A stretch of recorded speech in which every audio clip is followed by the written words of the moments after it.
when you see these things happening, there's one thing that you can, be assured of, especially when you're breaking, trade agreements or walking away from trade partners, is that the cost of international business is going to go up. And if the cost of international business is going to go up, the price of goods and services is going to go up. And if that's going to happen, essentially, if the transfer of goods and services and labor and money across borders is not frictionless, you're going to have effectively tariffs, and that's going to raise prices, and that's going to be inflationary. Monaco 64, home of alternative economics and contrarian views. Today, I have a pleasure of speaking with Alex Scanlon. He's the managing director and CEO of Barton Gold. Alex, welcome to the channel again. How are you? Yeah, thank you very much. Doing very well, thank you. So it looks like you're somewhere nice. Can you tell the viewers where you are and where you're going, actually? Yeah, actually, just a brief stopover in Sri Lanka. So I've just come back from North America and Europe from quite a long investor roadshow, and on the way back to Australia, which is where I'll be back this week, and then right back down to Adelaide, where we are working on resource updates for the project. So very busy. Great. I've spoken to Alex before, maybe 6 weeks or a couple of months ago, and I wanted to let the viewers know this is not a sponsored video. We're going to talk about Barton Gold, and I wanted to say that I have some of the shares in Barton Gold, and I think it's a very interesting project. But before that, Alex, maybe we could talk about what's going on in the world of finance, banking, currencies. Seeing that you also work for one of the GSIBs during the Great Financial Crisis, maybe you could give us your view of what's going on and what could happen in the future. And after that, we'll look into Barton Gold. Yeah, look, thank you. I mean, it's a pleasure to, I guess, it's a pleasure to address an unhappy subject in so many ways. As you mentioned, I was working for Barclays Capital when the first financial crisis started to unfold throughout the course of 2008, and then it became very real in September when Lehman Brothers failed, and essentially, we had essentially our Bear Stearns moment, and then we had the Lehman Brothers moment, as it's come to be known, and that was the point at which the music was clearly over, and everybody really started to panic. And that was a pretty interesting time because some, or I should say many of the features that we saw leading up to that sort of credit crisis and banking collapse are similar to many of the same things that we see leading up to the current market, but in some cases much worse. The primary cause, if you will, of the crashes and essentially the need to save Bear Stearns, much like Credit Suisse was quote unquote saved by UBS at a steep discount to its equity value, was really a crisis of confidence. And this leads quite naturally to a crisis of liquidity, because if people are worried about the solvency or business survivability of a bank, they withdraw their funding facilities, both long-term and overnight. And this is what essentially caused Lehman Brothers to go down. Now, we haven't yet seen a true Lehman Brothers moment, but it feels an awful lot like we're marching towards that space. I think, you'll have been watching quite closely, and I've seen some of your commentary about sort of the demise of Silicon Valley Bank and some of the other smaller, we say small banks. These are still enormous financial institutions when you consider the scale of the assets at risk. But we haven't yet had that Lehman moment. I think one thing for us to be aware of is that there are many interacting factors here. In 2008, the dominance of the US dollar was not necessarily in question. Today, we see a circumstance where you have a federal institution, and I know there are arguments about whether or not the central bank is federal and whether the Fed is government, but I think we'd all agree that these are institutions that are broadly connected at the hip. you have a federal institution that is essentially tasked with maintaining liquidity in the markets and managing the money supply, and they've lost control of the money supply, and they're losing control of liquidity in the markets.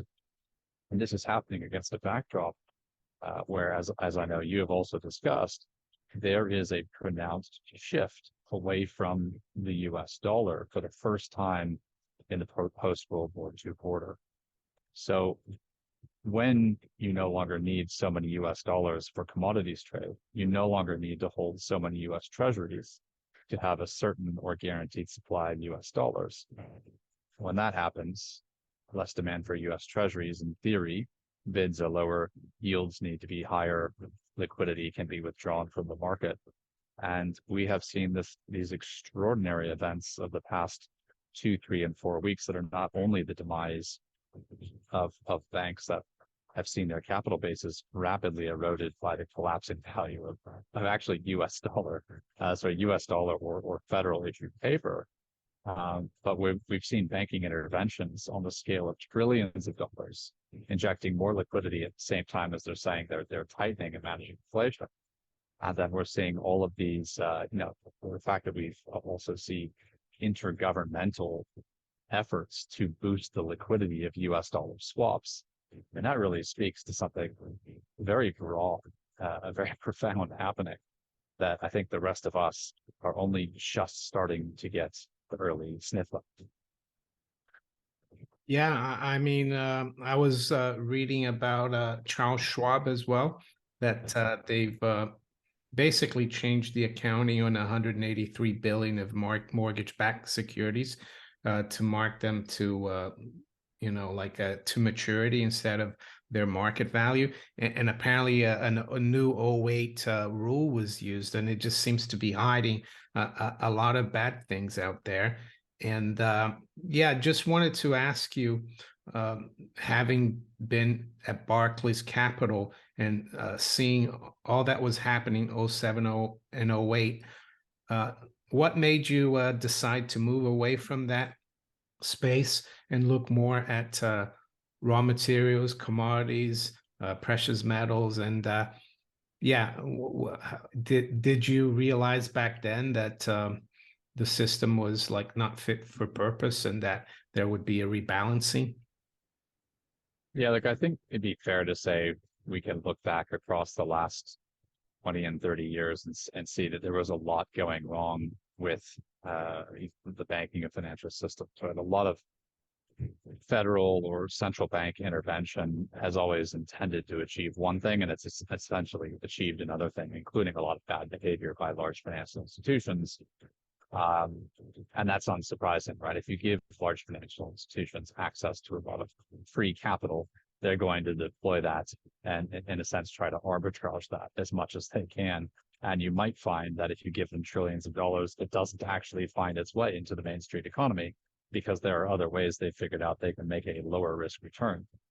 But going back to that period of time, I've always had an affinity for real assets. There is something very real about real assets. They're tangible. You can touch them, you can feel them, you can be sure that they're there.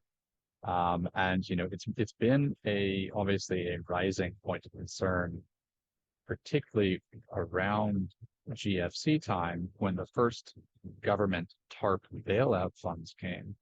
Now I remember that being announced very shortly after Lehman Brothers failed. And that was said to be initially a $700 billion pool of liquidity. And I remember everybody gasped in horror at the time. I mean, $700 billion was a phenomenal amount of money. And somehow we've forgotten that $700 billion is still a phenomenal amount of money. We now throw around trillions in the multiples like it's just incidental rounding. So it happened actually that I moved from London to Australia because I had an Australian girlfriend at the time. But then when I got to Australia, I kind of looked around the market and I said, this obviously as a country is very, very rich mineral producer. And this is, really key primary industry. And we are going to be in a situation where risk is going up, economic stress is going up, transaction costs are going up. Importantly, inflation is going to go up. You simply cannot print a few trillion dollars. And from the time pre-GFC to post-GFC, the government had almost doubled the US dollar money supply in terms of M1 money supply. So I did get involved in sort of the commodities side of things. Um, and as it happened shortly thereafter, the gold price really started to move quite aggressively, as did other commodities. And I think that was a recognition both of risk and then inflation factors coming through. But what I would say, the really big impetus in terms of focusing on commodities and metals and mining from essentially a macroeconomic, long-term monetary policy factor really started as we got into sort of 2015 and 2016. So I was involved in advisory and principal investments in metals and mining until then. But it was around then that I started to really look at, okay, what does global credit look like? Not only in terms of consumer credit, but government, sovereign credit, and corporate credit. And it was by far worse than it had been in the run up to the GFC. And we also saw, a significant increase in basically geopolitical risk. And we saw trade agreements falling apart, and we saw people bickering at the borders, so to speak, between all countries. And then a lot of, increased factionalism between political parties, right? And we've seen this play out everywhere. So, when you see these things happening, there's one thing that you can, be assured of, especially when you're breaking, trade agreements or walking away from trade partners, is that the cost of international business is going to go up. And if the cost of international business is going to go up, the price of goods and services is going to go up. And if that's going to happen, essentially, if the transfer of goods and services and labor and money across borders is not frictionless, you're going to have effectively tariffs. And that's going to raise prices, and that's going to be inflationary. And in 2016, we already had a situation where the US M1 money supply had been essentially tripled from its levels in 2005. So it's a perfect inflationary setup. And that's when we were looking both at long-term macroeconomic sort of driven concepts around sort of electric vehicles. This was clearly going to be a long-term trend in that time. So we were looking at things like nickel and graphite. But it's also at the same time we started looking very, very heavily at gold as a long-term hedge against bad credit, bad monetary policy, government instability, and really and increasingly, say, a golden age of fraud. People keep saying now is the golden age of fraud. It seems to get more and more golden all the time, and we can see this with the collapse now of things like FTX. There is so much money in the system chasing restricted supply of actual real things like property and commodities that eventually people are just going to start bidding more and more for these things because they're going to have more cash to do it and more desperate requirement for that commodity in a competitive environment. Yeah, and maybe we could move on to Barton Gold, so you can explain to the viewers what's going on there, and the fact that it is a junior explorer, but at the same time, it's producing some gold. I saw recently that you sold some gold that you do produce. So yeah.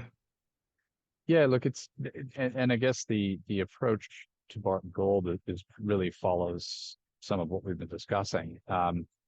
And again, gold being on a very long-term time horizon, having very strong, very, very strong relationships with the money supply and inflation. What we were doing was saying, one, where can we gain exposure to a lot of high quality assets in a tier one jurisdiction? Of course, it happens that geology is a Australia is a tier one jurisdiction in terms of geology and the rule of law and also mining expertise. And we were looking around Australia, therefore, generally. And while Western Australia and Queensland are very well known, and you can see the map there of Australia that you pulled up, we sort of think of gold mining as being based in the west and the east coasts of Australia, but we actually came across sort of a study or multiple studies on the historical gold operations in South Australia. Now, the state is very interesting. It is a state that contains about 25% of Australia's known gold resources, but speaks for only about 2.5% of its annual production. So very underrepresented on the production side. And that is really a legacy of the fact that South Australia has been a major copper and uranium producer for the past 30 and 40 years. So essentially investment has been channeled towards copper and uranium during that time. So we identified a package of assets that sit in the central Gawler Craton. So South Australia is the home of the very well-reputed Gawler Craton. On the east side of the Stewart Highway, where we are, BHP Billiton has its electric dam project, and Oz Minerals have Carrapateena and Prominent Hill. Now, on the other side of the highway is the Central Gawler Gold Province, and that is what we have consolidated. So we've consolidated about 5,000 square kilometers of project ground. That includes substantially every single major historical producing and exploration asset. We have brownfield, underground, and open pit mines. We have really large scale exploration projects with known structure on which we have built a 1.1 million ounce resource base. And that 1.1 million ounce resource base sits on about 2% of our known structure on this project area. So the focus for us is we want to scale those resources and actually bring South Australia back into the market as a significant primary producer. And one of the key things for us when we think about strategic advantages and really kind of from a principal investment viewpoint is that along with acquiring this ground, we acquired the only gold mill in the region. And so that gives us some natural advantages in terms of not only leveraging our own mineralization, so to think about a staged, lower risk, lower cost restart of operations, but then also thinking about perhaps leveraging other projects in the area. So there's a number of other explorers who essentially have small gold assets that we could help unlock. And then as we extend into our stage 2 operations, that frees up our initial mill to then do toll milling.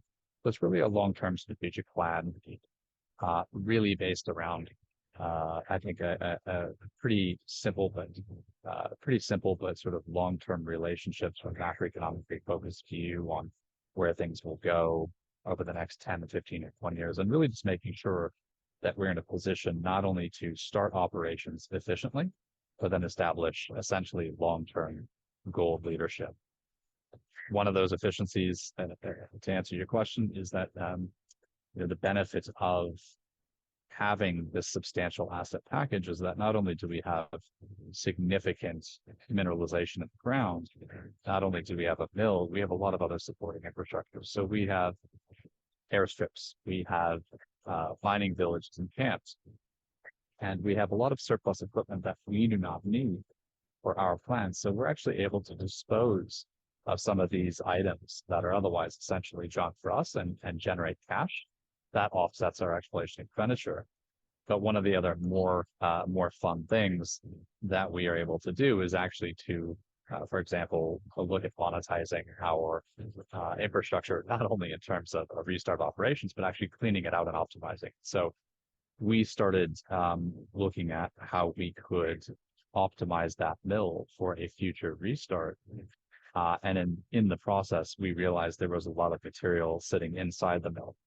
So last year in April, we collected a small volume of very high value material. We worked with ABC Bullion, which is an LBMA accredited refiner in Australia, to then assess that and prepare that to be processed and sold. Last year in June of 2022, they actually gave us a $1 million advance against that material.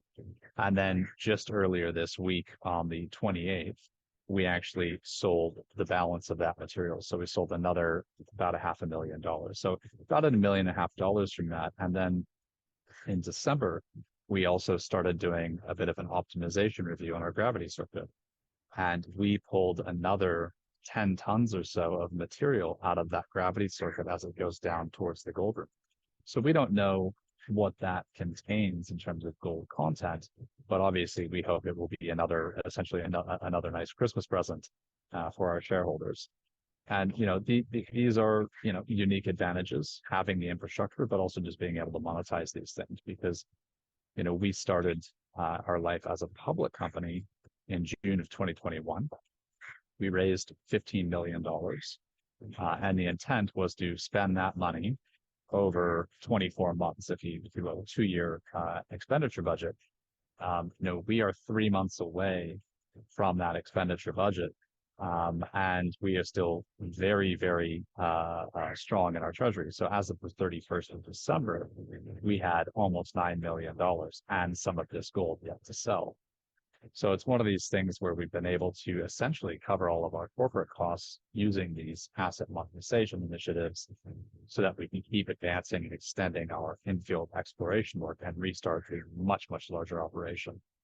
The goal is to be producing 150,000 ounces per annum in 5 years' time, and then have an earlier stage 1 startup using our mill. So that would allow us to, again, step into operations much, much more cheaply than many of our peers. And then, leverage that into becoming, for Australia, a fairly significant gold producer. Yes, and maybe you could tell the viewers before we wrap up where then they can, if they're interested in looking into Barton Gold, where they can go, and also where the stock is traded. And maybe also talk about, compare what you're trying to do with other companies that you've spoken about in the past, and Yeah, sure. So potential you're looking at. yeah, so look, I guess we have a lot of information on our website. That's really the best place to go. Obviously, so we trade on the Australian Securities Exchange. Our ticker symbol is BGD, so Bravo Golf Delta. And all of our announcements are, of course, on the ASX platform, but it's a lot sort of easier and nicer. If you look at our investor section on our website, we have all of our ASX announcements. We have all of our presentations. We have a link to our Twitter feed. And then we also have a media page, which is actually a very, very extensive media page. Everything from on-site media that we produce. We have been featured on television shows, interviews from conferences, and then also our presentations to various conferences. So it's a very strong repository of information. And, fundamentally, the proposition that we see, the value that we see is, today, on an enterprise value basis, so market capital less cash, and we have no debt, we're valued around 30 million Australian dollars, or call it 20 million US dollars, roughly, at the current exchange rate.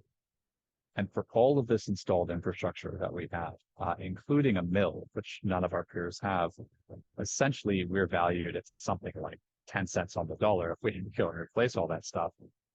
Plus, we have 1.1 million ounces of gold. So, we think that we trade at a very compelling value proposition, not only to the installed infrastructure, not only in relation to the ounces that we have, but also as a growth proposition. So we have discovered over 2 kilometers of mineralization the past 18 months.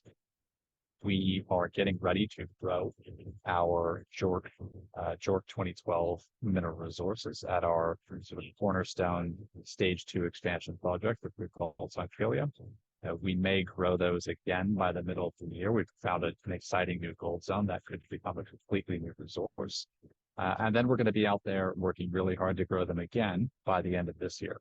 And what we're aiming to do, as I mentioned, is to say, if we want to be producing 150,000 ounces per annum within 5 years, we have a really good sort of older brother, or really, really good sort of role model in the market for what we want to do. And that's a company that's called Capricorn Metals. And we actually talk about them in our presentation. We refer to them, not at all jokingly, as our heroes. And the reason for this is these guys have really gone out and demonstrated the value of a large scale, highly efficient open pit gold project.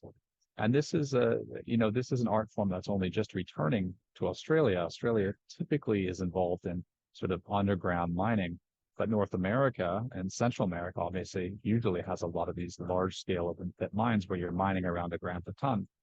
These guys have come in 2016, they bought a project called Carlawinda. That was a 650,000 ounce asset when they bought it at about 1.1 grams.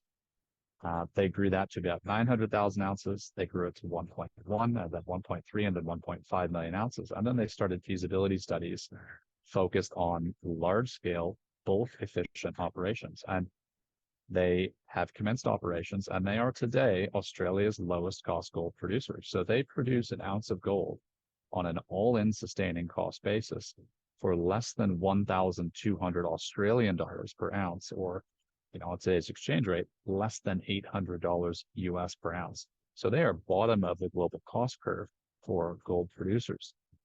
And so they give us a very good role model. And we are systematically following the example they set. Our asset, Tunkillia, looks a lot like what they've done. Looks a lot like their Carlawinda asset. We've already validated the fact that there are some higher grade zones of mineralization in there for stage development.